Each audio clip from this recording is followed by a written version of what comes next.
Well, hi there. It is day 9 of 30 Lives in 30 Days, and it's Audrey Firestone. And today we are talking about what your cat can teach you, part 1. Part 1, because there's a lot that I have learned from my cats. Absolutely.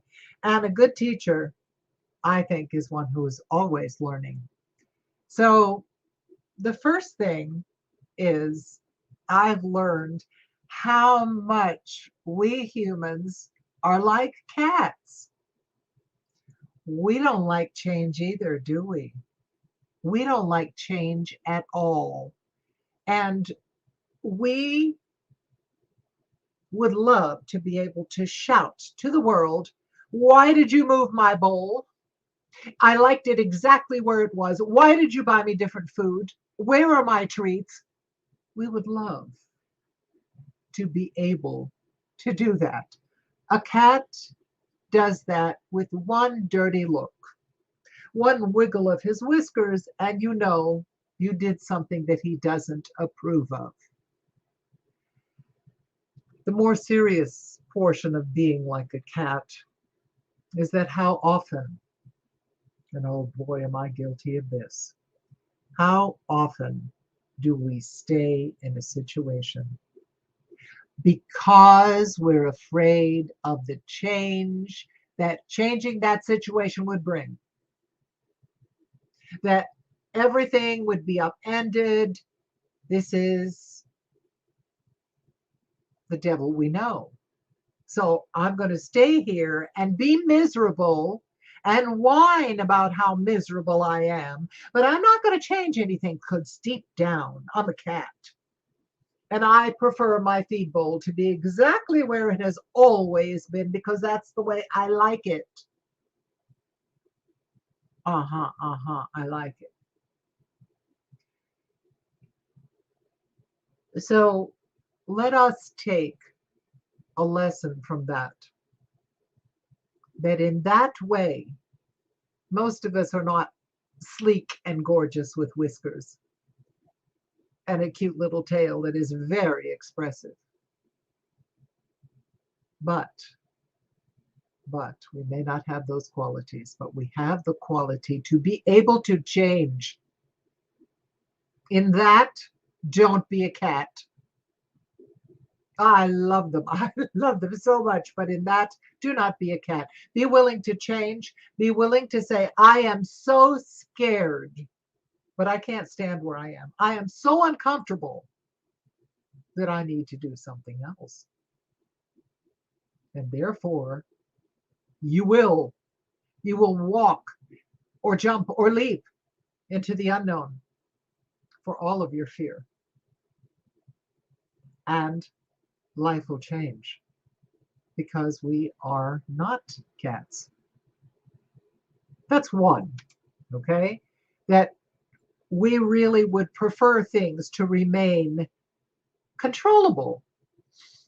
If we know where something always is and it's a certain time and this happens and that happens, well, we get in this rut of discomfort and we simply say, well, that's the way it is. No, you know something? We've got more on the ball than that and we have the power to change it. Okay? Secondly, I'm going to tell you to pay attention to your pets. Pay attention, in my case, to my cat, because my first pet, because I was traveling the world, I couldn't even have a plant, let alone a pet. So the joy of adopting this little black cat who was about 6 or 7 months old, and he was a wild cat. I mean, he just would hang from the drapes and knock over things and jump in the boxes.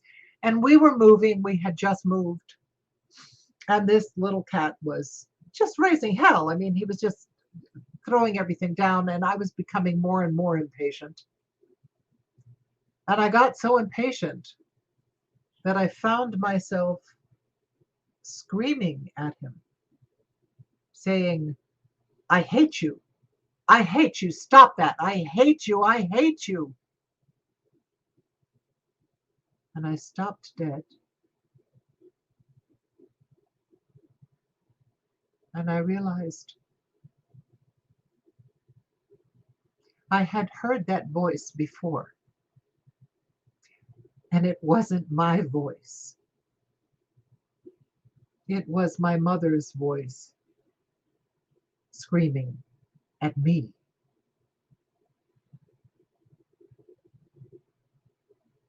And I scooped up Boo in my arms and I sobbed. And it was at that moment, already halfway through my life, that I realized the magnitude of the abuse I came from. And that moment of awareness is when I began the self-work that took me to my self-worth. That this level of acceptance and realization. And I grabbed Boo in my arms and I was crying and I was apologizing to him. And he lived with us for 19 years.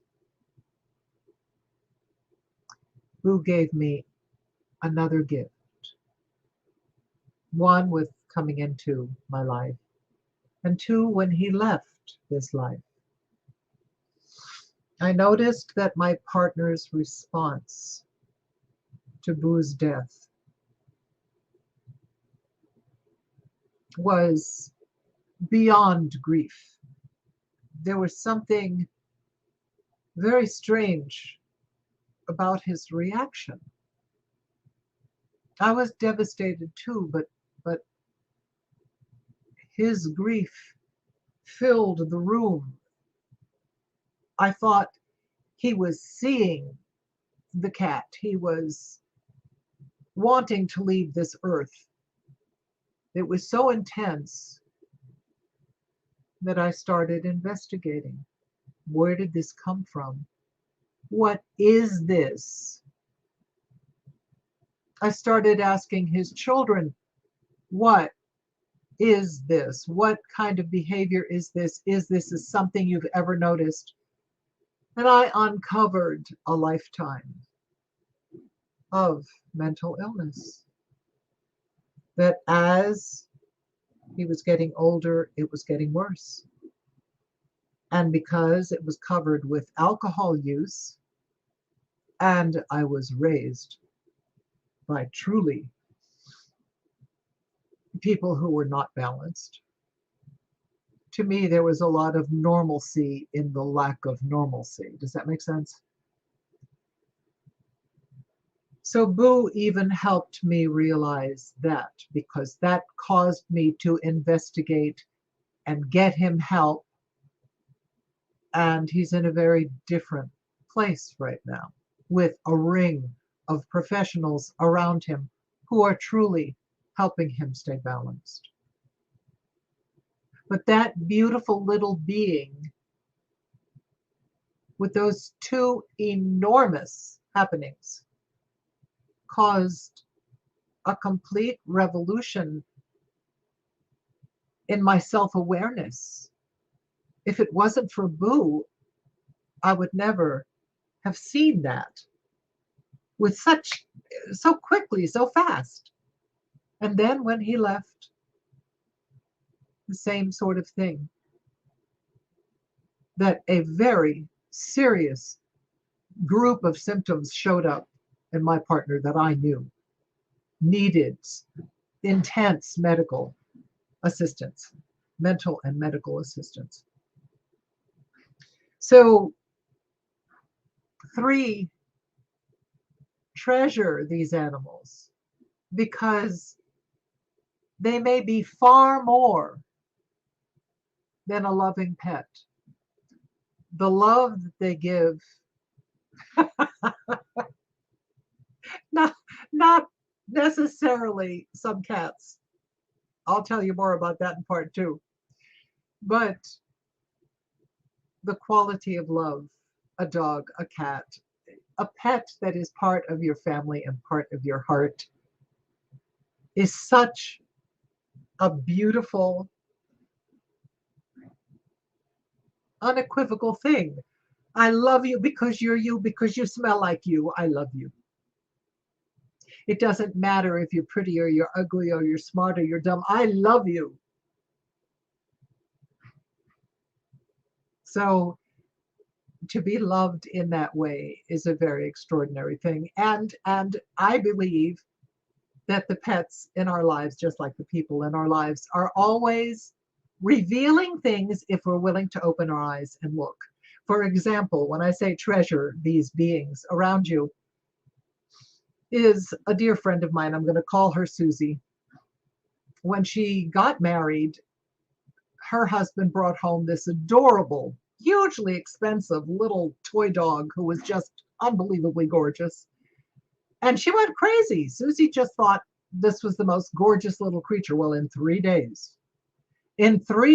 she was begging her husband, "You've got to take this dog back. I can't deal with this dog. I can't stand it. It wants my attention every minute, and I can't stand this." Well, they took the dog back, and in 2 days, the dog came back home again.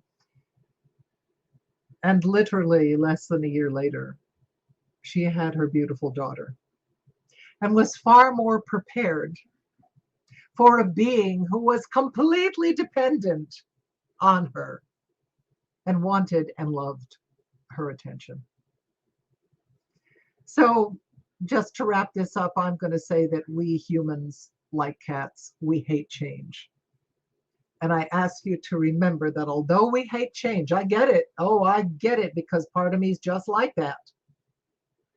But this is when I want you to remember that because you're human, you have the power of choice. And that is a power that is extraordinary, absolutely extraordinary. And finally, pay attention to your pet's behavior. Pay attention to what rises in you. And it may not even be a pet. If I see a hawk, immediately I'm alert to messages. If I hear a blue jay, I'm alert to a certain kind of message. Make your antenna branch out a little bit. Become more connected to the natural world. You will be surprised how much information is revealed all around you. All around you. And finally, treasure the animals. Give to shelters. Don't buy an animal, adopt an animal. They have given such wisdom and joy and love to me, and I know to so many of you. So treasure them. So this is Audrey Firestone signing off for today, and I hope this was an inspiration for you. I love sharing with you. Thank you. Thank you for spending this time with me.